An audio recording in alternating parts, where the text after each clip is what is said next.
Hey there, sports history fan.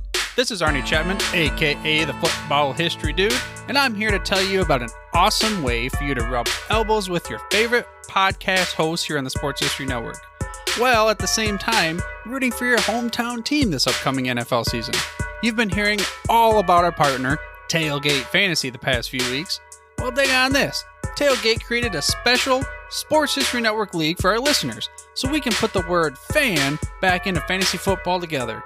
It's free to join, and if you do so before the season kicks off, you'll automatically be entered into a drawing for a free t-shirt from one of our other partners, Home Field Apparel. It's a win-win-win! So hurry up today and head to sportshistorynetwork.com/tailgate for all the details. Again, that's sportshistorynetwork.com/tailgate.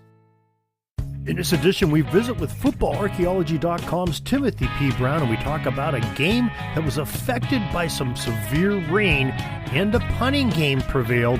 We have Tim coming up in just a moment to tell us all about this exciting game from yesteryear. This is the Pigskin Daily History Dispatch, a podcast that covers the anniversaries of American football events throughout history on a day-to-day basis. Your host, Darren Hayes, is podcasting from America's North Shore to bring you the memories of the gridiron, one day at a time. So as we come out of the tunnel of the Sports History Network, let's take the field and go no huddle through the portal of positive gridiron history with PigskinDispatch.com. This podcast is part of the Sports History Network, your headquarters for the yesteryear of your favorite sport. You can learn more at sportshistorynetwork.com. Hello, my football friends. This is Darren Hayes of PigskinDispatch.com. Welcome once again to the Pig Pen, your portal for positive football history, and welcome to another edition where we get to visit with our friend Timothy P. Brown of FootballArchaeology.com. Tim, welcome back to the Pig Pen. Darren, good to see you again. Looking forward to having a little chat about football history. Yeah, this is a really interesting and unique point in football history. I don't know if I've ever heard of this before until I was reading your tidbit recently, and you titled it, "When It Rains, It Punts 65 Times."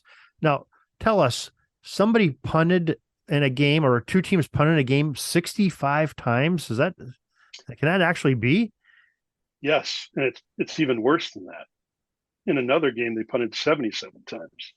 Oh, my goodness. So this is, I think a lot of times if people are kind of football history geeks, they're aware of the 1939 Texas Tech Centenary game. And that was played in Shreveport. So, Centenary was the home team.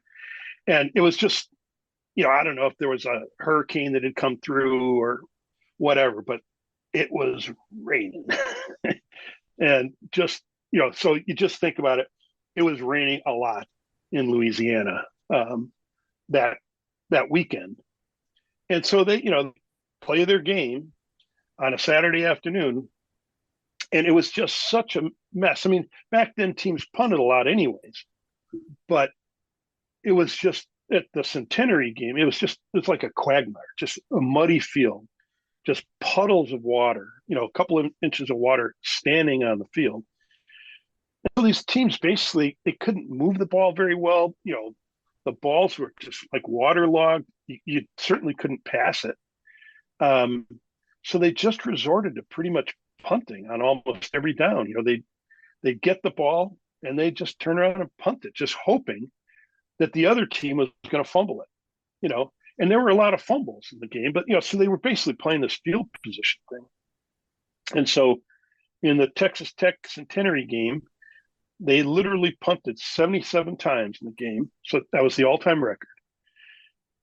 There were 12 NCAA records set in that game. The record for most punts, most punt yardage, most punt returns, most punt return yardage, and then like individual records for most punts, most punt returns, most punt, yardage, yada, yada, yada. And so actually this game also holds the NCAA record for most records set in the game. So, so it's just one of those really bizarre games, and it ends in a 0-0 tie. So I'd been aware of this game for some time. And then one way or another, while researching something else, I come across a game that was played the same day and 2 hours north by interstate today. Now, there weren't interstates then, but, so somewhere not that far north. And it was a game between Wachita Baptist and Arkansas Teachers College, which is now Central Arkansas. And so, like the Centenary Texas Tech game, it was tied 0-0 at half. Same kind of thing. They're punting all the time. So then 6 minutes into the third quarter, Wachita punts for the 46th time, or between the two teams. They executed the 46th punt of the game, and it goes out of bounds at the 6-yard line of Arkansas Teachers. So what does Arkansas Teachers do? They say, okay, we're going to punt. So on first down, they try to punt, but the ball's blocked, or the punt is blocked, rolls into the end zone, and the punter falls on it for a safety. And then, so now it's 2-0. And basically the rest of the game, it's the same stuff. It's one punt after another, or nearly so. And so, they ended up, in that game, they ended up 65 times they punted from scrimmage. There was also the punt following the safety. So, they really had 66 punts in the game. So, but at least, the game ended in a 2-0 score. So at least they did all that. They punted all those times. And at least they came out with a winner. Whereas the other game was a tie game. So it's like, nothing even happened, right? So anyway, it's just absolutely crazy to think about, in the days before effective drainage systems on a lot of these fields, and you get enough water and there's just not a whole lot we can do. Yeah. Okay. Now I've got a question. All right. Now I understand the concept of punting. The rules, were somewhat different back even before this. Why teams punted when they got in trouble deep in their own end, but in a era where you're not throwing a forward pass as much as we do today, and we know, like the old saying is, there's only three things that can happen when you throw a pass, and two of them are bad. Well, snapping a punt, which is a long backwards pass, somebody going between their legs to something they're not really seeing real well, they're snapping, somebody standing back there. That seems like that's a pretty dangerous operation. And why would you do that so much often on a muddy field? I understand if you're deep in your own territory, Yeah. Wouldn't it be safer to try to run and maybe get some yardage and punt on fourth down? Yeah, and I suspect that they weren't long snapping the way we do today. So back then, a lot of times, even a lot of times teams punted in much more of a quick kick kind of style. So they might snap back to the tailback in a wing, a single wing formation. And just the nature of it was that people had such trouble. The players had so much trouble getting footing that they couldn't, typically they weren't able to rush the punter very effectively. Now, obviously they did once in the game because they blocked that punt, and it ended up, in a safety. But there weren't a bunch of punt blocks, despite all the punts. So, and, just like you see it every once in a while with kids in like youth football, if you don't have a decent long snapper, what people used to do, and even before really long snapping developed, they'd snap the ball to the quarterback and then he'd lateral it back to the punter or to the fullback at the time. So, they may have had to resort to that too. But yeah, I mean, they just were having so much trouble moving the ball at all. They were more scared of fumbling the ball, mishandling it, fumbling it in their own backfield. So they were just trying to get any kind of field position they could, because they'd punt the thing and it would just plop and stay there. It's not like it rolled; just wherever it landed, it pretty much stayed there. I can imagine. Wow, that is something, and I guess that's something to really think about. 77 times you had to couple really tired punters. I'm sure they had to soak their legs in ice or something that evening after the game. Wow. Well, Tim, great stuff as always. And, we really appreciate these tidbits that you do each and every evening.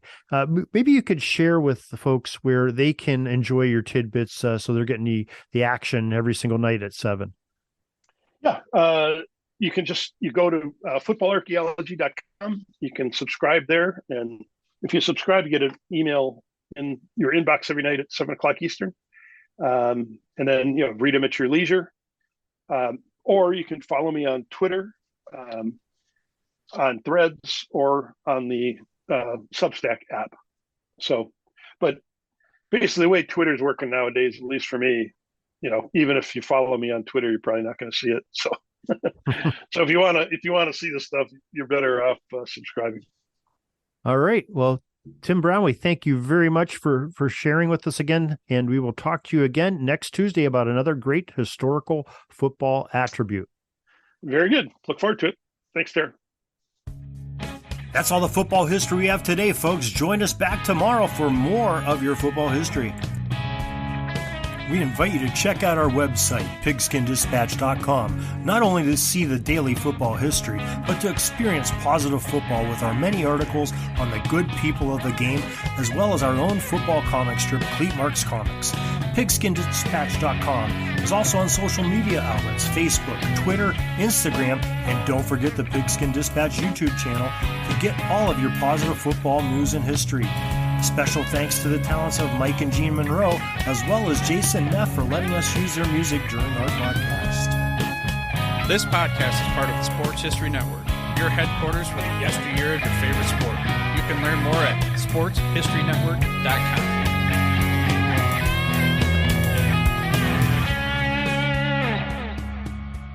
Hey there, sports history fan. This is Arnie Chapman, a.k.a. the Football History Dude, and I wanted to thank you for stopping by to listen to another episode here on the Sports History Network. Our podcasters are passionate about uncovering and sharing sports stories from yesteryear. And if you didn't know it already, we have over 30 shows across the network covering all sorts of sports history topics.